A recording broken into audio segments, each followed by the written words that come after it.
Surat tersebut juga menyampaikan bahwa pendataan tenaga non-ASN bukan untuk mengangkat tenaga non-ASN menjadi ASN tanpa tes, tetapi bertujuan untuk Halo, assalamualaikum warahmatullahi wabarakatuh, teman-teman. Selamat malam. Ketemu lagi dengan channel Almahya dengan saya Andika. Teman-teman, di sini ada berita resmi dari PAN RB ya terkait dengan akhir pendataan tenaga non-ASN. Kementerian PAN RB mengimbau instansi pemerintah verifikasi dan validasi data.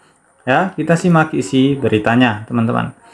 Pemerintah telah menghimpun data tenaga non-aparatur sipil negara sebanyak 2.113.158 orang per 30 September 2022 pukul 7:10 waktu Indonesia Barat melalui portal pendataan non-ASN bkn.go.id.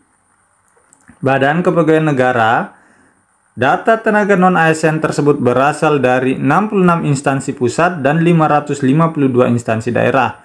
Kami mengucapkan terima kasih dan penghargaan kepada pejabat pembina kepegawaian, kementerian, lembaga, dan pemerintah daerah yang telah melakukan pendataan tenaga non-ASN yang berada di lingkungan instansi masing-masing. Tulis Menpan RB nomor B sekian-sekian. Tentang tindak lanjut pendataan non-ASN di lingkungan instansi pemerintah tanggal 30 September 2022. Berdasarkan surat tersebut, Menteri Pendayagunaan Aparatur Negara dan Reformasi Birokrasi Abdullah Azwar Anas meminta kepada seluruh instansi untuk melakukan verifikasi dan validasi kembali terhadap data tenaga non-ASN. Bagi instansi yang belum melakukan input data tenaga non-ASN agar melakukan verifikasi dan validasi data sebelum data tersebut diinput ke dalam aplikasi pendataan BKN. Tulis surat Menpan RB terbaru ya.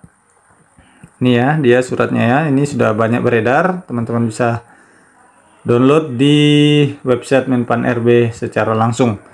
Untuk menjaga validasi dan akuntabilitas data tenaga non-ASN yang telah diajukan, Kemenpan RB mewajibkan semua instansi pemerintah mempublikasikan secara luas kepada masyarakat melalui portal resmi instansi atau papan pengumuman selama 5 hari kalender.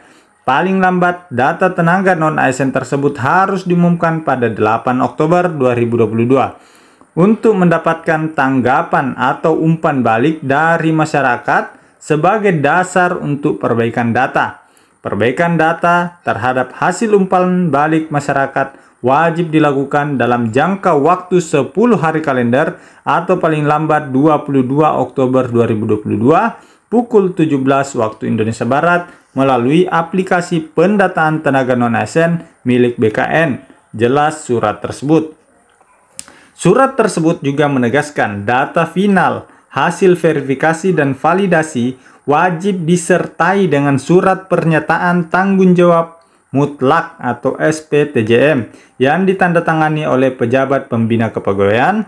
Apabila data final tersebut tidak disertai dengan SPTJM, tidak akan dimasukkan dalam data dasar tenaga non-ASN. Demikian isi surat tersebut. Wah, ini harus ada ya.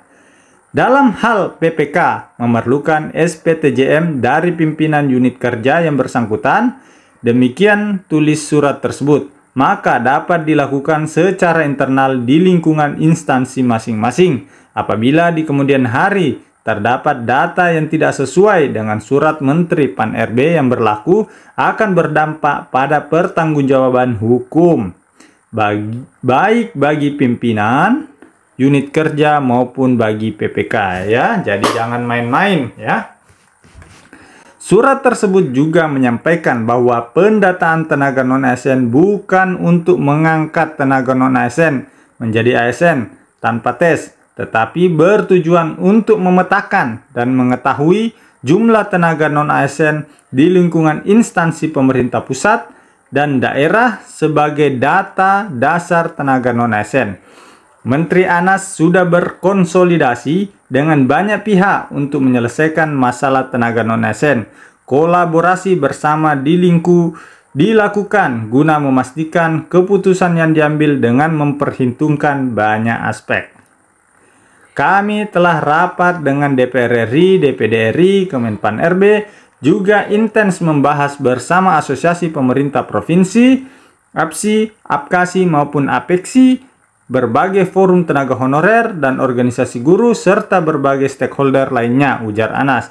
Pemerintah sangat terbuka menerima masukan dan kami terus dalami semua opsi langkah terkait tenaga non-ASN ini, termasuk dari sisi kemampuan fiskal pemerintah, imbuh Anas. Ya, kita doakan ada solusi terbaik ya, karena sini dipertegas lagi ini bukan untuk mengangkat non ASN menjadi ASN tanpa tes ya. Lantas guru bagaimana ya? Oke, teman-teman, ini berita resmi dari website Kemenpan RB. Semoga bermanfaat. Sekian.